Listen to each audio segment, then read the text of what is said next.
हम सिर्फ अपनी जिंदगी के आखिरी दिनों में नहीं जी रहे हैं, बल्कि इस दुनिया के भी आखिरी दिनों में जी रहे हैं। क़यामत बहुत करीब है। अल्लाह के रसूल सल्लल्लाहु तआला अलैहि वसल्लम ने क्या फरमाया जानते हो?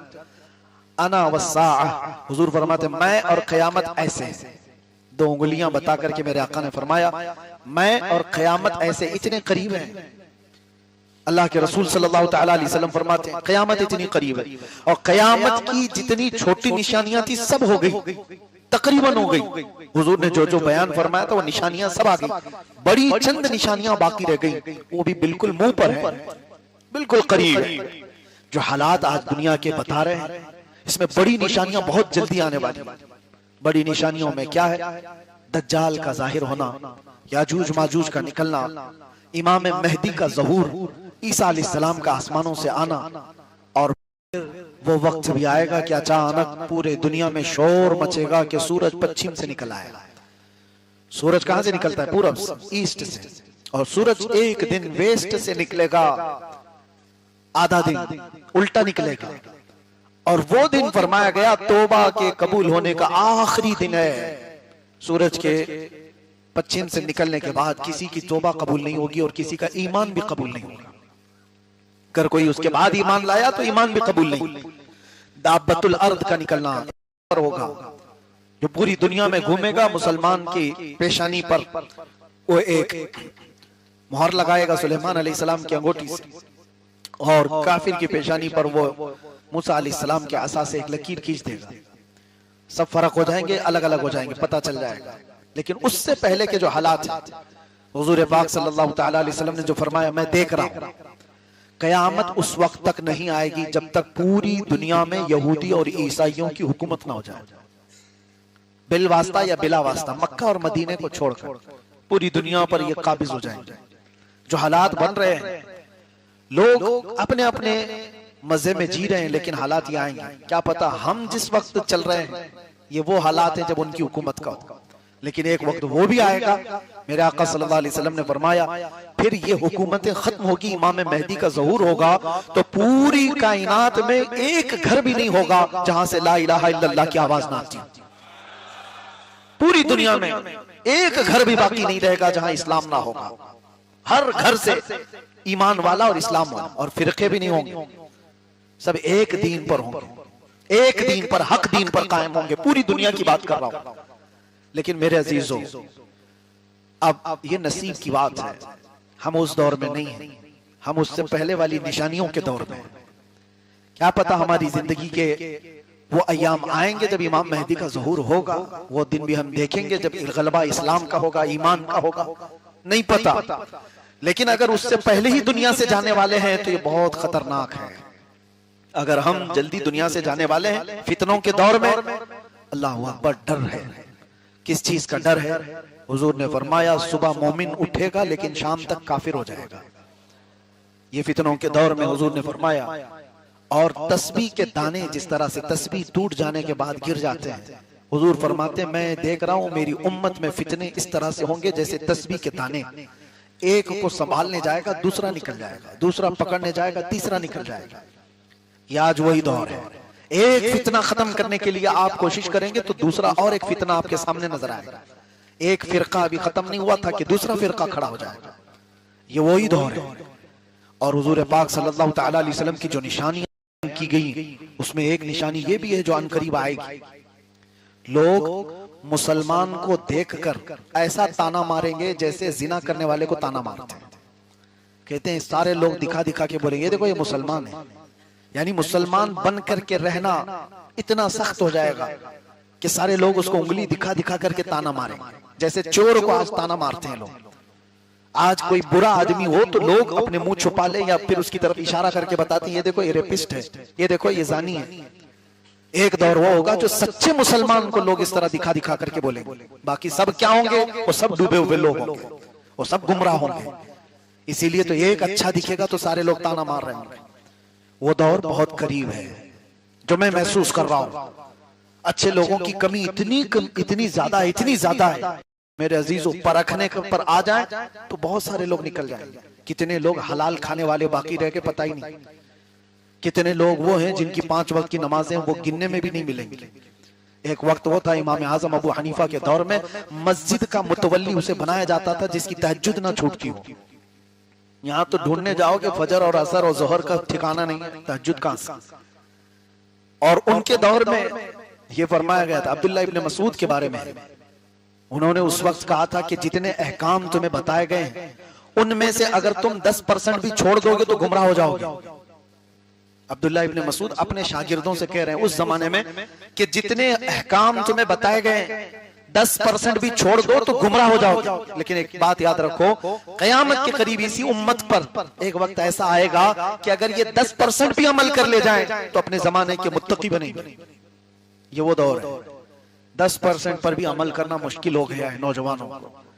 अजीजा ने गिरामी वक़ार, हम अपनी जिंदगी के ही आखिरी अय्याम नहीं गुजार रहे, इस दुनिया के भी आखिरी अय्याम में आए हैं। हम इस दुनिया के भी आखिरी अय्याम में, और ये बहुत दूर की बात नहीं है। रमजान गुजर रहा है, मैंने अभी पिछली शब में ही कहा था या दूसरी जगह मैंने अभी बयान में कहा, मैं पढ़ रहा था रमजान की ये जो ताकरात है ना, 21, 23, 25, 27, 29, ये 5 ताकरात, इन्हीं में से एक ताकरात होगी 23वीं या 25वीं। फरमाया गया इसी रात को इमाम मेहदी का ज़हूर हो जाएगा। मक्का मुकर्रमा में सारी दुनिया हिजरत करके, यानी बड़े बड़े अबदाल, अख्ताब, औलिया मक्का में तवाफ कर रहे होंगे। हालात इतने सख्त हो चुके होंगे कि जंग व जिदाल का मैदान ऐसा कायम होगा कि कत्ल इतना ज्यादा होगा कि लोग कत्ल को हल्के में लेने लगे। क्या वो दौर नहीं है आज? कत्ल को लोग हल्के में लेने लगे। पहले एक किसी की मौत की खबर होती तो सब जगह फैलती थी, अरे फलां इंतकाल कर गया, फलां मर गया।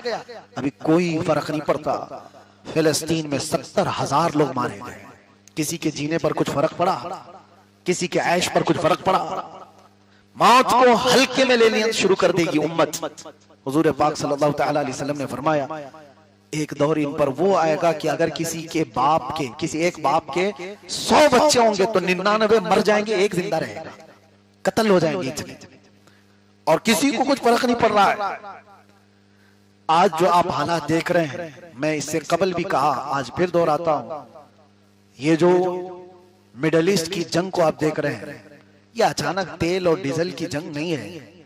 ये सब कयामत के करीब वाक़ होने वाली चीजें। इसमें तबाही और बर्बादी, लोग अपने अपने कयास आराइयां कर रहे हैं, ईरान ये हो जाएगा, इजराइल वो हो जाएगा, जो कुछ भी होगा वो एक तरफ। लेकिन मैं कहता हूं अरबों की तबाही है। अरबों की तबाही का वक्त करीब आ चुका है, उनका अंजाम है अभी करीब। क्योंकि हदीस में मेरे आका ने फरमाया वैलुल लिल अरब मिन शर्रिन कद इक़तरब, अरबों के लिए तबाही है अन करीब एक ऐसी बुराई जो उनके पास आ रही है। पूछा गया कौन सी बुराई? कहा उस वक्त तक कयामत नहीं आएगी जब तक अरब के कबीले शिर्क और बुत परस्ती में मुब्तला ना हो जाए। ये हो गए हैं, इन्होंने अपनी जमीनों पर शिर्क और बुत परस्ती शुरू कर दी। ये मेरे मुखबिर सादिक सल्लल्लाहु ताला अलैहि वसल्लम ने जो बयान फरमाया वो अरबों की तबाही बहुत करीब आई, और उसके बाद ही इमाम मेहदी का ज़हूर है। ये जो आपको मैं हालात बता रहा हूं, पूरी दुनिया इतनी परेशान होगी कि लोगों की जानें बहुत कसरत से जा रही होंगी, तो लोग गिड़गिड़ा कर दुआ कर रहे होंगे कि मौला इमाम मेहदी को जाहिर कर दे, इमाम मेहदी को जाहिर कर दे। और रमजान का महीना होगा, लोग उम्रे पर होंगे और लोग वहां पर तवाफ में मशगूल होंगे। तो कई अब्दाल, अख्ताब, औलिया की दुआ पर रब ताला मकाम इब्राहिम और हजर अस्वद के बीच में इमाम मेहदी का जाहिर फरमाया। इमाम मेहदी कोई आसमान से आने वाले नहीं, वो जमीन के किसी सुराख से निकल करके आने वाले नहीं, बल्कि मेरे आका ने फरमाया मेहदी जो पैदा होंगे वो मदीने में होंगे, और उनके बाप का नाम भी हुजूर के बाप के नाम पर होगा। मेहदी का नाम मोहम्मद होगा, उनके बाप का नाम भी अब्दुल्ला होगा। हुजूर पाक सल्लल्लाहु अलैहि वसल्लम ने ये सारी निशानियां बताई। मैं क्यों जिक्र कर रहा हूं इमाम मेहदी का? इसलिए जिक्र कर रहा हूं कि उनके जाहिर होते ही पूरी दुनिया में ऐसी तब्दीली आएगी, ऐसी तब्दीली आएगी। फरमाया गया कि शेर और बकरी एक साथ चल रहे होंगे, शेर बकरी पर हमला नहीं करेगा, अमन का वो माहौल आएगा कि कोई किसी पर जुल्म नहीं कर रहा होगा। इसलिए मैं जिक्र कर रहा हूं, काश हमारी उम्रें ऐसी हों कि इमाम मेहदी के ज़हूर पर हम जिंदा रहे, वरना उससे पहले जाने वाले हैं तो हमारा कोई ठिकाना नहीं, कोई भरोसा नहीं किस हाल में दुनिया से जाने वाले हैं। हुजूर पाक सल्लल्लाहु तआला अलैहि वसल्लम फरमाते हैं, तुम कब्रिस्तान के पास से गुजरोगे, कब्रों वालों को देख करके तुम ये तमन्ना करोगे, काश इसकी जगह मैं सोया होता तो ज्यादा अच्छा होता, इसलिए कि वो फितनों से महफूज चला गया। आज के दौर में जो फितने हैं वो नहीं देख रहा है, वो देखा भी नहीं। और हम जो जिंदा हैं पता नहीं और कौन कौन से फितने देखने वाले। मेरे अजीजों, आज आपने जो उड़ती उड़ती खबरों में एप्स्टीन फाइल वगैरह के जिक्र सुने, पूरी दुनिया में इस पर जो बहसें हुई, क्या है ये चीज? ये पूरा दीदा व दानिस्ता शैतान की प्लानिंग है। वहां पर शैतान की इबादत का एक पूरा प्रमोशन है। मैं आज से कई 10 साल कबल ये कहता था कि मैंने जो पढ़ाई की थी दज्जालियात पर, पूरी दुनिया में एक ताकतवर कहलाने वाली कौम है जो बड़े बड़े से को जमा करती है और शैतान की इबादत पर उकसाती है, और पूरी दुनिया में वो एक निजाम लाना चाहते हैं, जितना जितना खुदा का निजाम है इसको तोड़ना है। ये एप्स्टीन फाइल वगैरह सब, अरे ये वो पैसे वाले लोग हैं जिनको किसी चीज की कमी नहीं। उनको 12 साल की बच्चियों से जिना करने की क्या जरूरत पेश आई?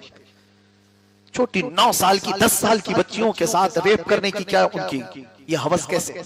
मैं आपको बताता हूं, आमतौर पर मर्द अगर ख्वाहिश भी करेगा तो अपनी उम्र या अपनी उम्र से थोड़ी छोटी औरत के साथ वो बदकारी कर लेगा, लेकिन ये तबीयत और फितरत के खिलाफ चीज कर रहा है आदमी, जो छोटी छोटी सी बच्चियों को उठाकर। वजह यह है कि शैतान के यहाँ निजाम ही ये है, शैतान के यहाँ निजाम ही है जो खुदा के यहाँ बहुत ज्यादा वईद वाली चीज है, वो करके दिखाओ।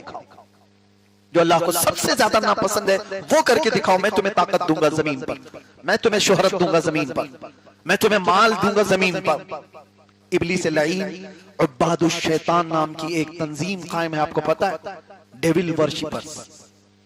ये शैतान की पूजा करने वाले वो लोग, इसमें बड़े बड़े लोग मौजूद हैं। ऐसा नहीं है कि आप समझ रहे हैं कि ये कुफार और मुशरिकीन है, अरब के बादशाह भी इसमें मुलव्विस है। अरब के बादशाह, इनके जुब्बे कुब्बे, इनके रुमाल गुमाल ना देखो, ये वो लोग हैं जिन्होंने बाल की इबादत की है। ये वो लोग हैं जिन्होंने अपना ईमान सब कुछ वहां बेच दिया है सिर्फ और सिर्फ पावर हासिल करने के लिए। शैतान थोड़ी देर के लिए पावर दे भी देगा, क्योंकि ये अल्लाह ताला ने उसको ताकत दी है, और अल्लाह ने फरमाया क़यामत तक तुझे मोहलत दिया हूं, तू जितना कर सकता है अपनी ताकत के हिसाब से कर। शैतान ने यह कहा भी था अल्लाह से कि मैं तेरी पूरे बंदों को जहन्नम में झोंक दूंगा, मैं उनके सीधे रास्ते पर बैठूंगा, इधर से, सामने से, दाएं से, बाएं से, जिधर से भी वो गुजरेंगे मैं तुझसे उन्हें दूर करूंगा। कुरान में शैतान कहता है लअक़उदन्न लहुम सिरातकल मुस्तक़ीम थुम्मा लआतियन्नहुम मिन बैनि अयदीहिम व मिन खल्फिहिम व अन अयमानिहिम व अन शमाइलिहिम। उनके दाएं से, उनके बाएं से, उनके आगे से, उनके पीछे से मैं आकर उन्हें तेरे रास्ते पर चलने वाले को हटा दूंगा। और रब ताला ने उससे एक बात फरमाई थी, जा तुझे मोहलत दी गई इला यौमिल वक्तिल मालूम, क़यामत तक। लेकिन एक बात है, इन्ना इबादी लैसा लका अलैहिम सुल्तान, मेरे कुछ बंदे होंगे जिन पर तेरा दाव नहीं चलेगा। वो कौन लोग हैं? वो कौन लोग हैं जिनको शैतान चाह करके भी उस रास्ते से नहीं हटा सकता? वही आज मैं कहना चाहता हूं। अल्लाह तबारक व तआला ने कुरान में उनका जिक्र फरमाया, कुछ लोग वो होंगे जिन पर तेरा दाव नहीं चलेगा। वो इस जमीन पर वो बंदे हैं जो खालिस मेरी रजा के लिए जिया करते हैं।